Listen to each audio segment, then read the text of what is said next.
Hello everyone, आज की इस वीडियो में हम introductory micro economics BA programme discipline subjects का लेटेस्ट एग्ज़ाम पैटर्न डिस्कस करेंगे। रेगुलर एंड एनसीवेव का जो पेपर हो चुका है वही हम डिस्कस करने वाले हैं।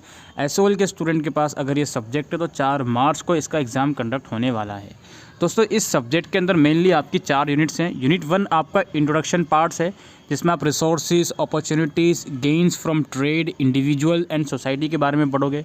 यूनिट 2 में आप मार्केट के बारे में पढ़ोगे, मार्केट कैसे काम करती है, सप्लाई और डिमांड क्या होता है, प्राइस एंड रिसोर्स एलोकेशन क्या होता है, इलास्टिसिटी क्या होती है, मार्केट, ट्रेड एंड वेलफेयर के बारे में पढ़ोगे। इसके बाद गवर्नमेंट का क्या रोल होता है, जिसके अंदर टैक्सेशन आ गया, पब्लिक गुड आ गया, इनइक्वालिटी एंड पॉवर्टी हो गई। एंड लास्टली आप पढ़ोगे इंडिविजुअल डिसीजन एंड इंटरेक्शन, जिसमें आप डिसीजन वर्सेस स्ट्रेटेजिक इंटेंशन क्या होता है, how to think about strategic interaction and real life final examination आप इसमें पढ़ने वाले हो। तो ये टोटल 4 यूनिट्स हैं। अब हम देखते हैं किस टाइप के क्वेश्चंस आप लोगों के एग्ज़ाम्स के अंदर आ सकते हैं और पैटर्न आपका क्या रहता है। तो दोस्तों, टोटल आप लोगों के जो क्वेश्चंस होंगे वो 8 क्वेश्चंस होंगे, जिसमें से आपको 5 करने हैं। ठीक है, एग्ज़ाम आपका 90 नंबर का आएगा। और कुछ क्वेश्चंस हैं जिसमें पार्ट्स हैं क्वेश्चन के, जैसे आप क्वेश्चन नंबर 1 ही देख रहे हो जिसको अभी हम पढ़ने वाले हैं, और कुछ क्वेश्चंस फुल फ्लैश भी हैं। और यहाँ पे मैं आपको साफ क्लियर बता देता हूँ, यहाँ पे आप ये जो 10 + 5 देख रहे हो, इसको ना देखकर जो नीचे वाला नंबर लिखा हुआ है 12 + 6, इसको देखो। इट मीन्स 5 क्वेश्चन करने हैं, एक क्वेश्चन आपका 18 नंबर का है।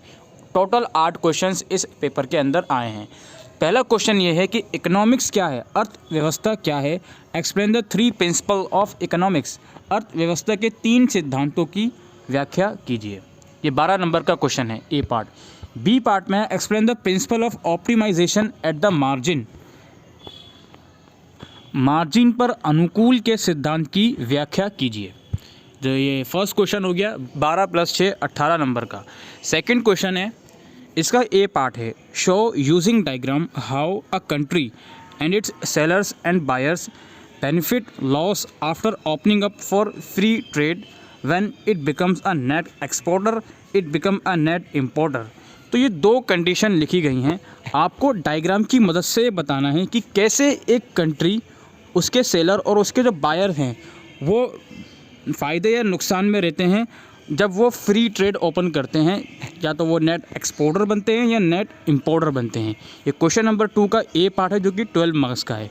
इसके बाद बी पार्ट है, what are strategics games, explain with an example.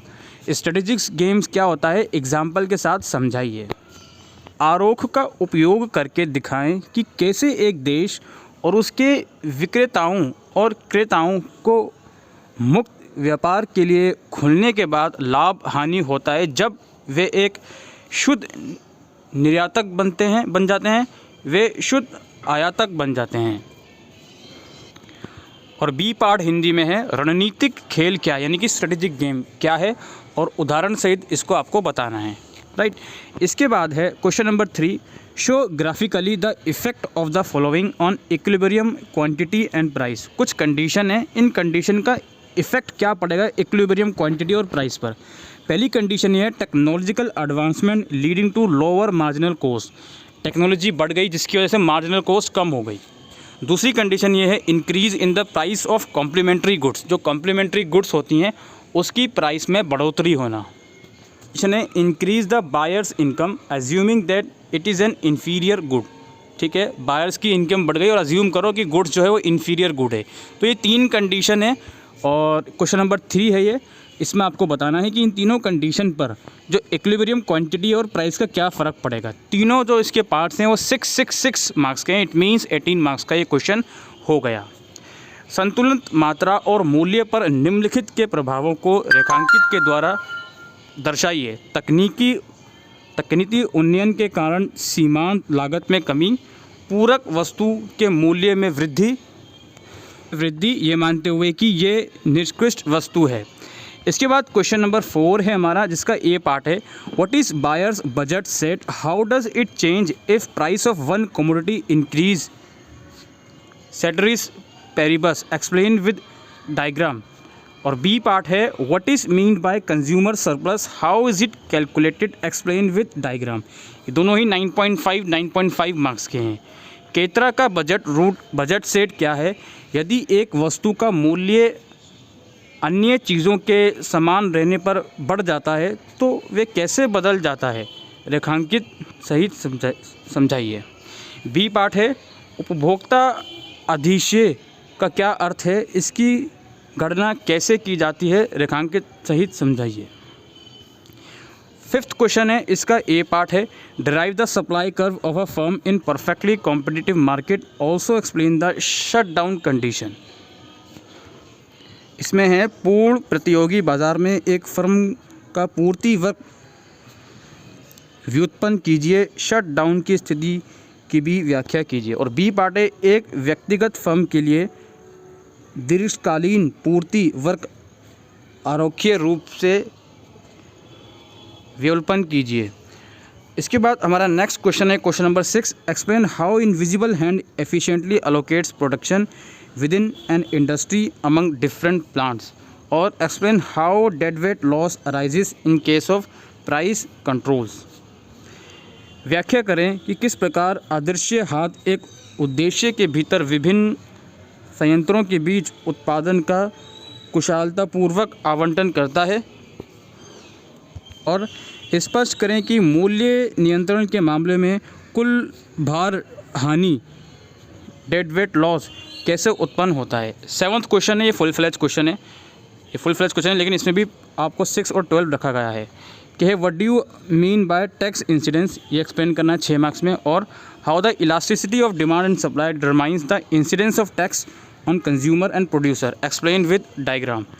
करापात से आप क्या समझते हैं, मांग और पूर्ति की लॉज किस प्रकार उपभोक्ता और उत्पादक पर करापल को निर्धारित करती है, रेखांकित द्वारा समझाइए।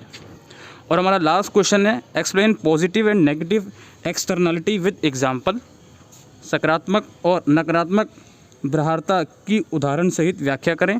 How Pigovian solution work to correct both positive and negative externality, explain by using appropriate diagram. तो ये आपका लास्ट क्वेश्चन है। ये जो 8 क्वेश्चंस हैं इसमें से कोई 5 आपको अटेम्प्ट करने हैं। और अब हम आ गए हैं वापसी इसके सिलेबस पर। तो सिंपल सी बात है दोस्त, यूनिट 1 में से तो क्वेश्चन आना ही है, फुल फ्लेज क्वेश्चन। इकोनॉमी क्या आती है उसके बारे में एक्सप्लेन करो। यूनिट 2 में से देखा गया है 2 क्वेश्चन फुल फ्लेज आए हैं यहाँ पे, ठीक है। डिमांड सप्लाई का आया है यहाँ पे, और ट्रेड में अगर आप फ्री ट्रेड होता है तो क्या इम्पैक्ट रहते हैं अलग अलग कंडीशन में, उसका क्वेश्चन आया है। रोल ऑफ गवर्नमेंट से भी क्वेश्चन आना ही है, और इस यूनिट से भी क्वेश्चन आया है। स्ट्रेटेजिक जो गेम होता है उसका क्वेश्चन भी इसमें आया है। तो कुल मिलाकर सबसे ज़्यादा इंपॉर्टेंस आपकी यूनिट 2 और आपका यूनिट 4 है, फिर आप यूनिट 3 करना और यूनिट 1 करना, ठीक है। ये इस तरीके से क्वेश्चन आप लोगों के एग्ज़ाम्स के अंदर बनेंगे। तो आई होप दोस्तों आपको ये वीडियो यूज़फुल लगी हो तो वीडियो को शेयर कीजिएगा। Thank you.